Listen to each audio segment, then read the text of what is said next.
So, coming on to the fifth point, it says it's the house of romance and luck.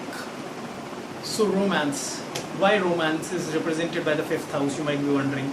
Well, because in the olden times, those kings or whosoever was associated with, whosoever was there at the throne, at the kingly position, it was every girl's dream. It was every girl's, practically every girl's dream who was in his territory or living in his nation, to be associated with the court, or to be the princess to the king, or even becoming an harem to the king.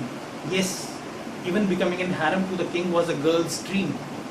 Now you might be calling, some of you girls or boys might be calling me a male chauvinist pig, that I am making a, such a statement that even becoming a harem to a king was a girl's dream. But before you put across, you call me a male chauvinist pig, just dig into the histories, all over the world, where it was a similar thing, whether the king was, whether it was an Indian king or an Egyptian king, or the king in Russia or the king in US. So, and you might call me whatsoever, irrespective of the fact you believe me or not, but I can't tell you wrong things. Truth is something that is there in my DNA, and I'll tell you, no matter what you think of me. So romance, nowadays, since there are no kings, so romance can be seen from the fifth house. So it's the house that it's the dignity of the house and the dignity of the planet that is placed in the fifth house, that can tell what kind of romantic relationships would you be running into. Would you be attracting those love affairs without making too much of an effort, or romance is something wherein you are not lucky at. Now I can give you an example, and this is what boys normally talk of, at least in India. Whenever we are a group of boys, hanging out, we would occasionally pass a comment that whenever we see a girl who is one of the most vivacious, who is one of the most ravishing, who is one of the most astonishing beauties in the town, and we walk him, we see her walking in the mall or on the road with an ugly guy that that we had bullied in school, then we are like, come man, what wrong did I did that, and how blessed this person is. And while you might be very good looking, or you might be very intelligent, yours might be a very, very strong personality, but if your fifth house is not placed, then you might fail to attract the attention of even averagely looking, averagely beautiful women. So this all is seen from the fifth house. And so guys, what else can we make out of what else can we make out of the fifth house when we talk of the romance thing? Well, it is the dignity of the fifth house, and it is the dignity of a single planet placed in the fifth house, or it is the dignity of the 2 or 3 planets who might be simultaneously placed into the fifth house. So when we drill on to when we precisely drill onto all of these aspects and take the minute aspects of Vedic astrology while deciphering out how well is the dignity of the fifth house and the planets placed in the fifth house is, it could tell what kind of the romantic affairs we would be attracting in our life. And as I told you, since it's the house of luck, so it could also tell that how lucky are you when it comes to romances. So let's suppose if your fifth house is well placed, then what it could show is that you would be very lucky when it comes to the romance aspect in your life. You would be attracting partners of your choice. You would be attracting a girl or boy that you had always envisioned to be related to or to be related with, without making much of an effort. So rather than you need to be making effort to get the girl or boy of your choice, it would be the other way around. That is, You won't have to make any effort, and it will be the person you want. They'll be chasing you. Love will chase you automatically.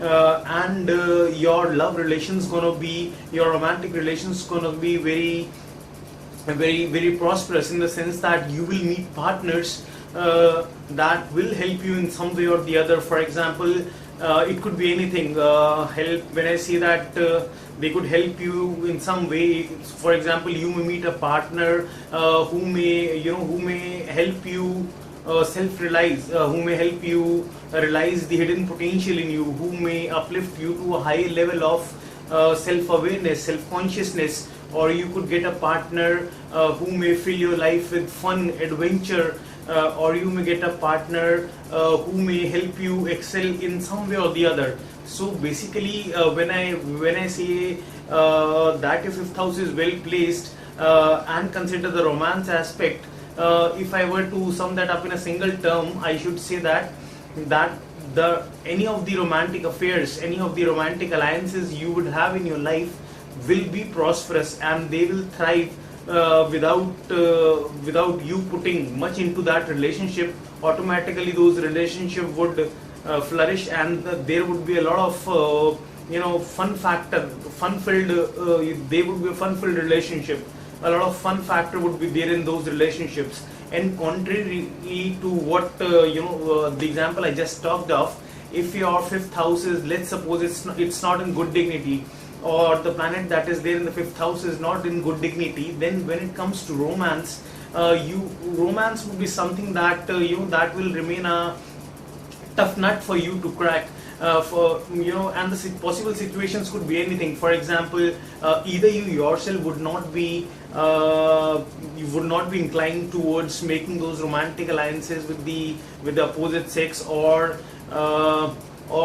if you get partners, you would not attract the partners of your choice. You would have to put in a lot of effort, and if at all you go into the relationships, you will have a lot of chaotic times in those relationships. A lot of tumult, a lot of ups and downs in those relationships would be there. And guys, there is one important thing with the fifth house. Where in this fifth house video, for all those who have stuck up till now, the prize you will be getting is that I would be divulging out 3 secrets that probably nobody on YouTube has ever told regarding the fifth house thing.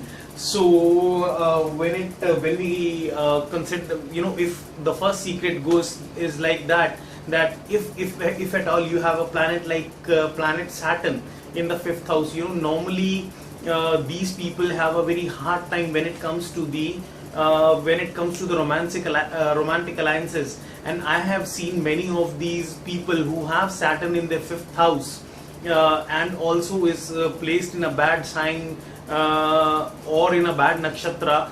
Then there are fair chances that most of these people live a celibate life.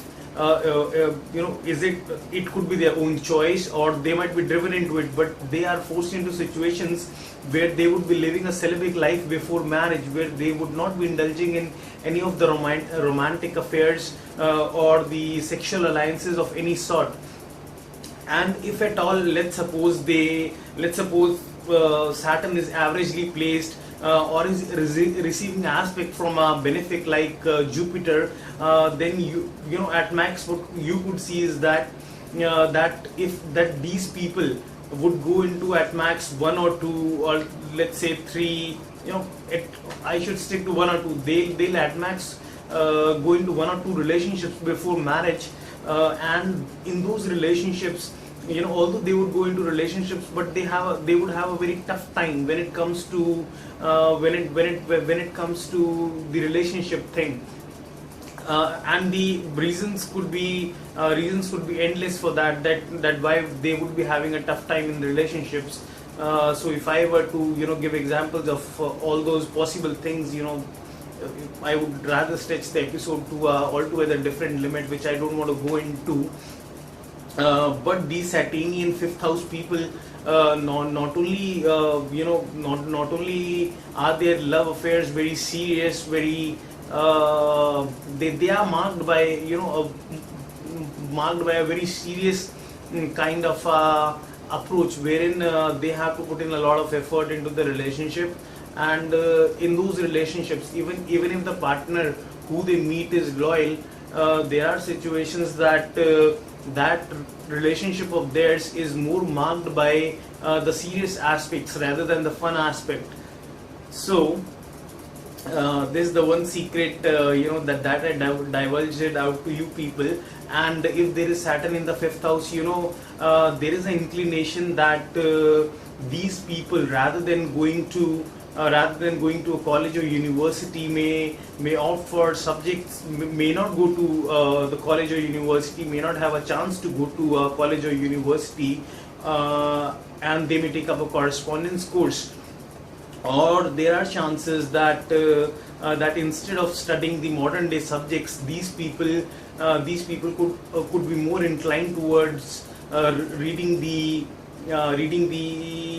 religious subjects of religious importance. They'll be studying the Jyotish Vidya, they'll be studying all those alternative healing therapies like the like Reiki healing, like color therapy, natural therapy. They'll be inclined towards all those professions, or they would be doing the vocational courses, or the courses, those are the part-time courses that they study.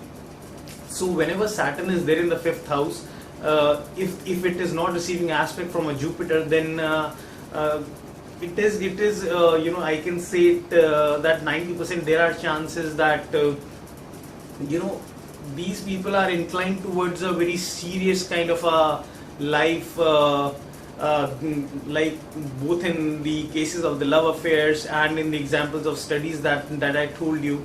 Although there's nothing bad in reading the spiritual texts, Vedic texts, rather than the modern day subjects like physics, chemistry, science, or there is nothing bad when it comes to leading a celibate life or sticking to one or just two relationships before marriage.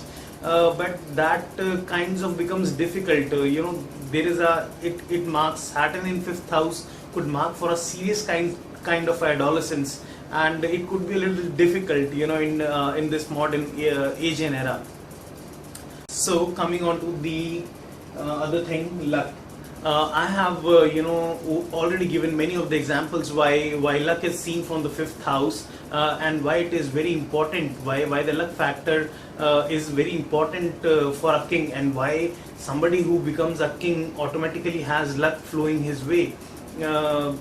I need not give much more examples to vouch for the similar things that I have given examples of, proving that why luck comes in very handy in order to get that stature of a king. So since this house talks of luck, I skipped it out in this third point, because I wanted to discuss that thing here. You could see people, since this house deals with luck, you could see people, from the fifth house deals with people who are into the speculative business, who are into the business where the returns are not assured, wherein you require a great deal of luck flowing your way, because the things are up one day, they are down the other, the up one day, down the other. So the returns are not at all assured, and moreover the risk factor in those businesses is very high, that if you were to go into any of these businesses or professional spheres, then 90%, 95% there are chances that you would fail. But if 5% you are able to sustain in that business, then you would become like a king. There would be occasional windfalls of money. There would be you would become somebody who is as lucky as a king. And as I talked of the examples like people in politics, cinema, people who are at the top-notch positions in the MNCs, aren't those professions very risky in nature? If somebody were to go choose politics, to go into politics, or to you, or to be associated with the film industry. These are the professions, although they look very glamorous when we look them from outside, but these are the kind of professional spheres which are quite different from the normal professional spheres. Here, there are less chances that you are somewhere you are not a middleman. Either yours is a story of a failure, or you reach to the pinnacle of success. So there are crores of people applying for the to get that role of an actor. There are crores of people who are willing to go into politics. But if you talk of spheres like engineering, medical, doctor, these are all normal professions. But a high amount of risk factor is associated when you are going into the professions like cinema, or politics, or the speculative business. That is associated with the fifth house. So fifth house people could also show people who are involved in speculative business, like it could be gambling, it could be stock broking, it could have to do anything with the share market. It could represent those people who put their money on the horses. Now let's suppose there is I give a lot of examples, don't I? Let's suppose there is a person who has his fifth house very well, who has his fifth house not well placed. Then what could be a possible scenario is that this person would have put his money on the let's suppose horse number 10 100 times, and he would have lost every time, and that the horse number 10 that he put his money on, every time he would put his money on that horse would run at a speed of within the speed of a rabbit, or rather a tortoise would also lift its head high, with pride that I can walk faster than this horse number 10. And what happens when there comes a person who has his fifth house beautifully placed. He would put his money for the first time on that same horse number 10, and wonder that that other person, the fifth house person who has his fifth house beautifully placed, when he puts his money on the horse number 10, that horse ends up winning. And you are wondering, what bad did I do was this horse an enemy of mine, or was there something like that? But there's just a simple answer to this. His fifth house was very well placed. So not only when he put his money on that horse, not only was that horse running faster than the other horses, but that horse would practically be flying, because luck is flowing. Luck is flowing in this individual's way. So now that I have given this example, shall we just leave luck and comply to the professional sphere when it comes to the fifth house? No, absolutely not. In fact, we should broaden our outlook, and it could even mean, when the fifth house being well placed, could even mean that you are lucky when it comes to the romantic alliances. As I told you, you could be lucky when it comes to studies. You could be lucky. It be anything that is associated with the fifth house. And by these examples, why I give all these examples? Because I want you people to think out of the box. I want you people to think differently than a normal Vedic astrologer would do, because when you start when you start complying the Vedic astrology to the modern day, how it operates in the modern day, by associating it with examples that I give, this is what a true Vedic astrologer should be thinking like. So my goal always remains that I make you think into the similar pattern, that tomorrow, let's say 3 years or 4 years down the line, if you were to teach Vedic astrology to somebody, you would be teaching in the same manner as I do. That is, you would be giving a lot of examples. as that modern day astrologers should do. So guys, coming on to the last point.